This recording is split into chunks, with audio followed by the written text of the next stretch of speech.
Here's some YouTube economics for you. The very African Pro Wrestling Bits has more subscribers than Post Wrestling and Wrestlenomics combined. And I've been around for half the time. By my calculations, that means it's better to be black than bald and boring. Unless you're Tim Scott, in which case you'd be all three. Anyway, enough talk about these stat-loving skinheads because I'm dedicating my energy to the Free Ricky movement.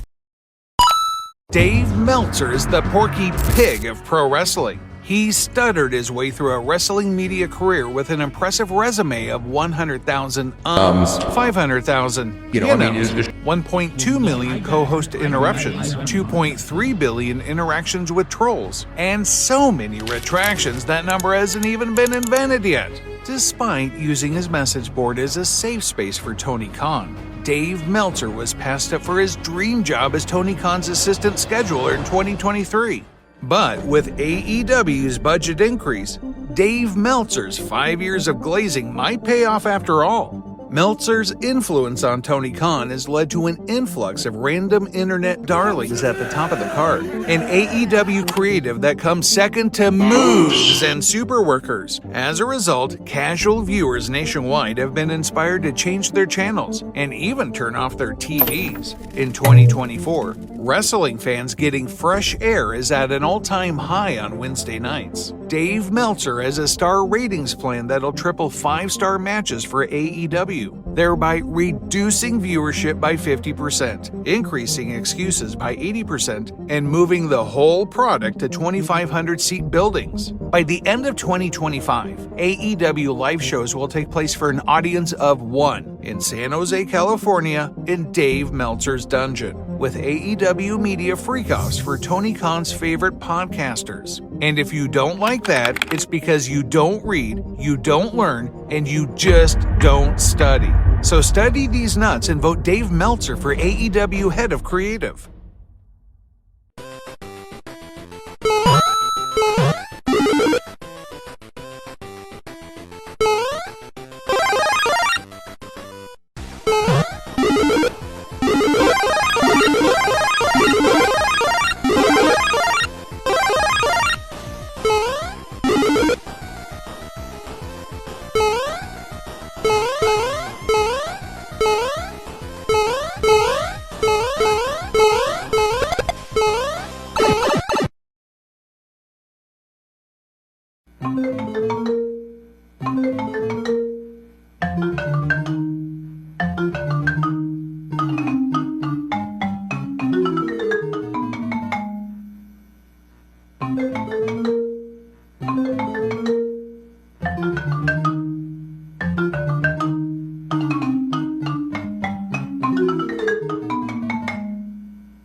Hell, the Olympics used to have events for painting, architecture, music, poetry, and even literature. They literally used to give Olympic medals to writers. And that's the story of how Bix was in the Olympics.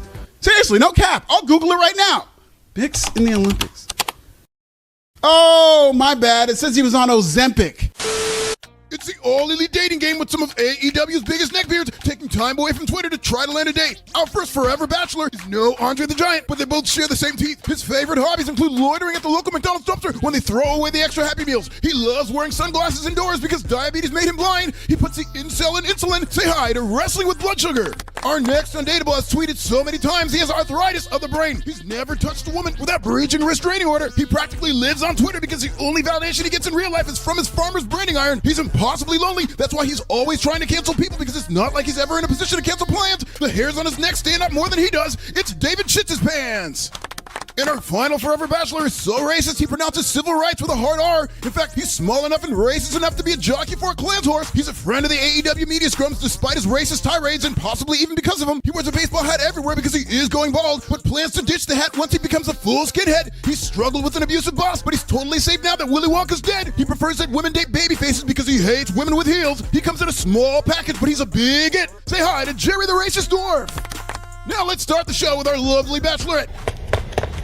Oh shit, she bailed. Another one? David Bix has a clean record when it comes to dating, with no career girlfriends and zero Riz. One single podcast from the Great Virgin has more hours than the amount of kisses in his whole life, and the same amount of listeners. Bix is a man of the pimple people, and nobody works harder to defend relatable billionaires against the evils of WWE like Davey Shit His Pants. Davey Kiss His Ass was such a sicko in real life, he became a recluse like Howard Hughes if he lost all his money. As a recluse who never touched grass, he was such a sicko on social media, he had to hide his tweets and block his replies. I'll give it 2 weeks before that porker protects himself from the ubiquitous animosity he deserves and deletes both his eyeballs, like Oedipus Rex. Except the only difference between Oedipus and Bix is Oedipus actually fornicated, and Bix is just one blind motherfucker.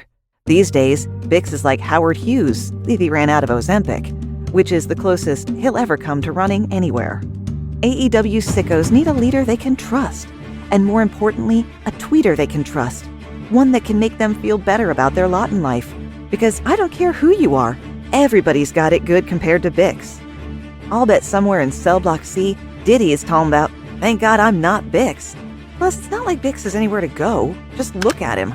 When I heard he spends 6 hours a day doing a podcast that nobody listens to, I said, GTFOH, only 6? Those hairs on his neck scream 10 hours at least. Tony Khan is building a super team of pro AEW podcasters to change creative for the better. So vote David Bix for AEW Secretary of Social Media. Every member of the Wyatt Six looks like David Bixenspan if he wore a mask to make himself look more handsome. Hold up. Every member of the Wyatt Six looks like David Bix before his biennial shower. Hold up. Let me cook. Every member of the Wyatt Six looks like the type of group chat Bix would join, but then they'd have their own group chat to talk about what a weirdo Bix is. AEW isn't taking this lying down. Well, they are and they aren't, because they see the writing on the wall, and as soon as Tony Khan heard the words WrestleMania London, AEW packed its bags and took the first tumbleweed to Texas. That's right, All In 2025 will be in God bless Texas, in the city of Arlington, the same city where AEW can't even fill up half of a 2,500-seat rodeo. Even AEW press secretary, dick-riding Dave Meltzer, said there's nothing positive about their advances over the next month. And to celebrate their anemic ticket sales, not only is AEW moving all into Texas, they announced another stadium show in Australia, where they're about as popular down under as Bix on Bumble. What's happening here? Is Tony Khan having a midlife crisis?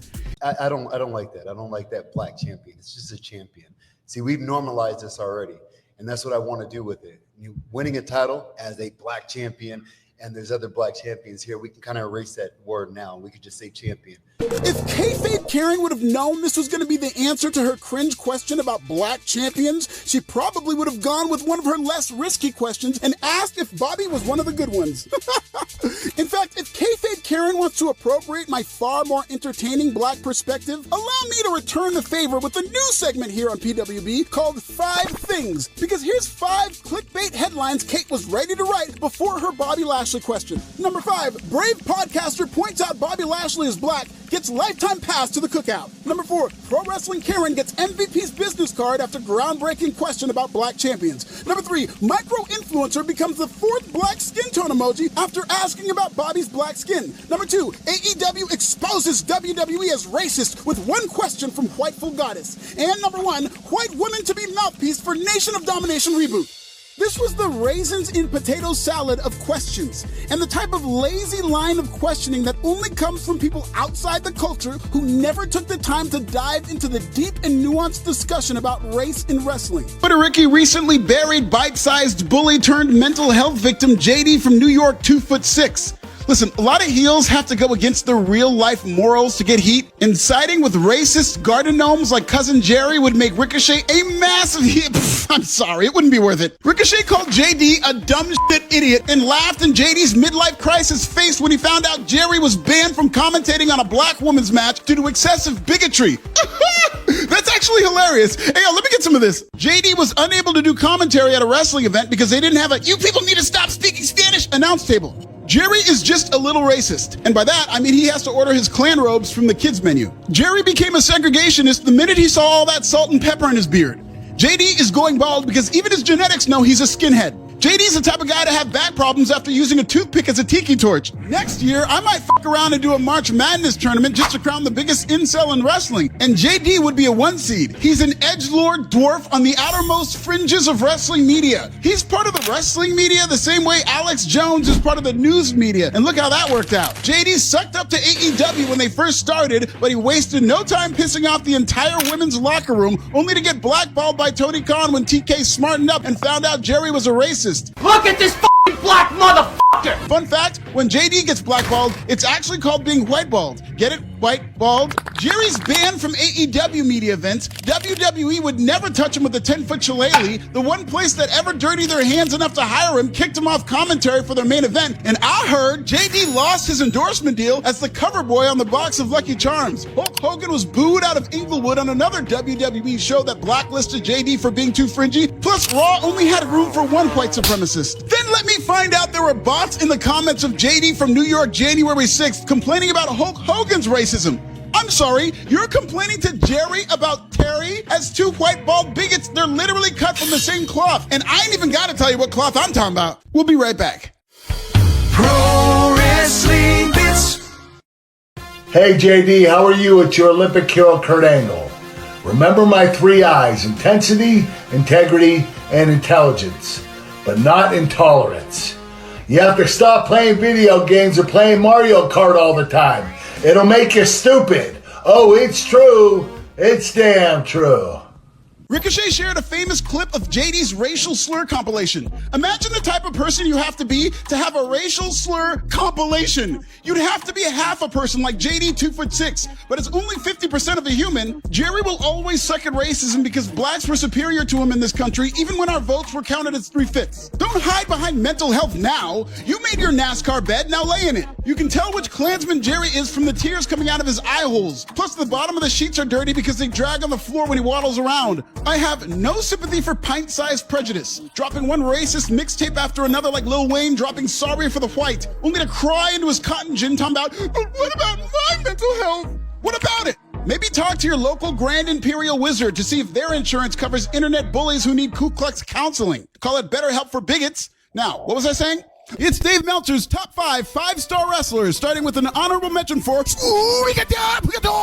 Number 5, Number 4, Number 3, Kenny Omega. Number 2, and Number 1, Will Ospreay.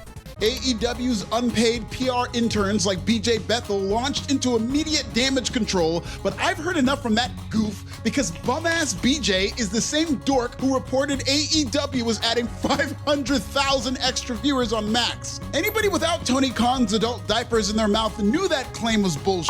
Even David Zaslav begs to differ. On that question of percentage of viewership on HBO Max in the U.S., it's about 25%.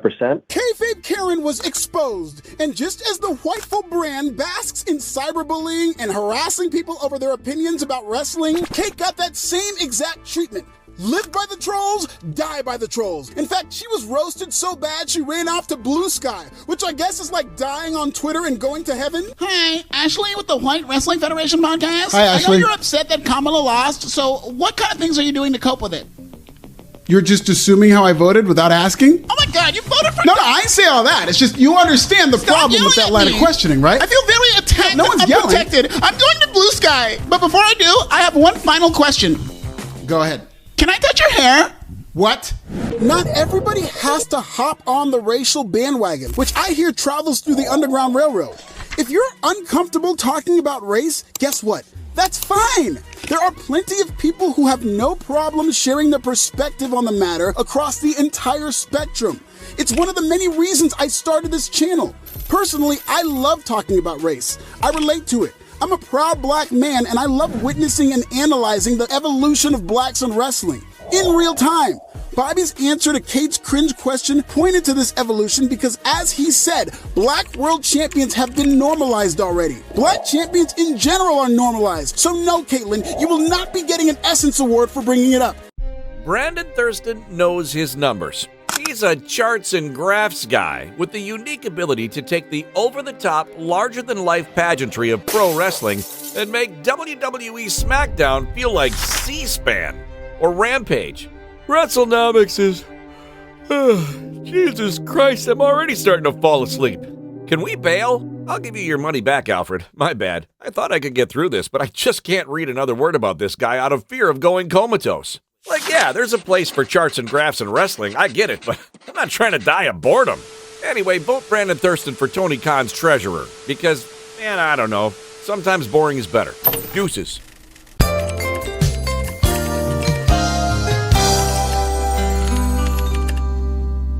Hello, friends.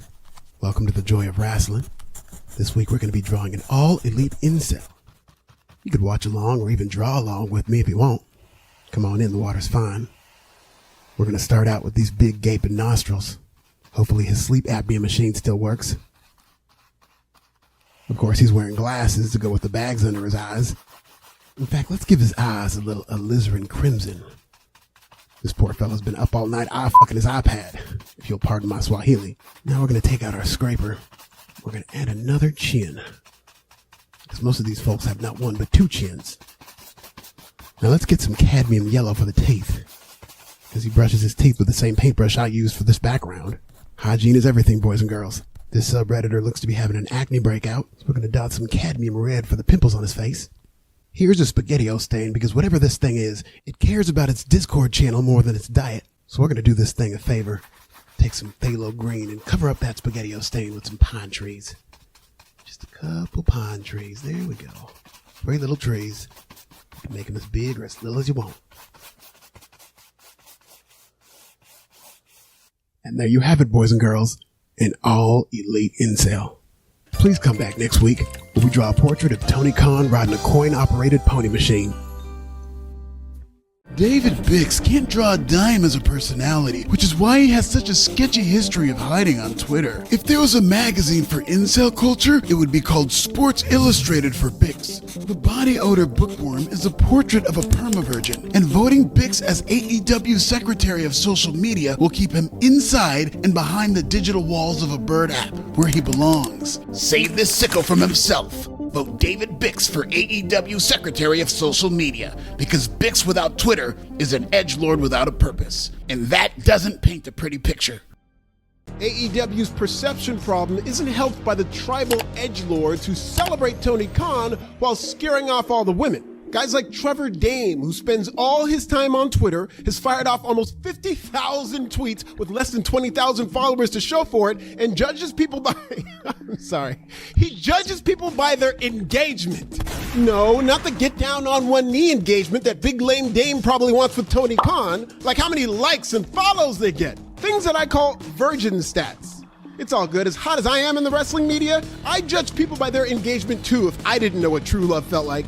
This man jumps on the Broke Person's Bird app and finds value in a place where he never shows his face. Like ever. Probably because we'd recognize it from a Megan's Law website. Otherwise, he's just an avatar who tweets for hearts and emojis. For all we know, Dame might be Bix's burner account. Imagine, if you will, an African troglodyte who mortgaged his dignity to besmirch the upstanding reputation of Anthony Rafiq Khan. He likes tweeting out all these big words because he's not allowed within 100 yards of little words. He wants you to think he's educated, but I see right through him. At best, this man has a GED, because who the hell is going to trust Dame to finish high school without shooting at it? No wonder he stays on Twitter sending out over 50,000 tweets. Nobody would ever date him in real life, so tweeting about wrestling all day is the only way he'll ever have a type. Jesus Christ.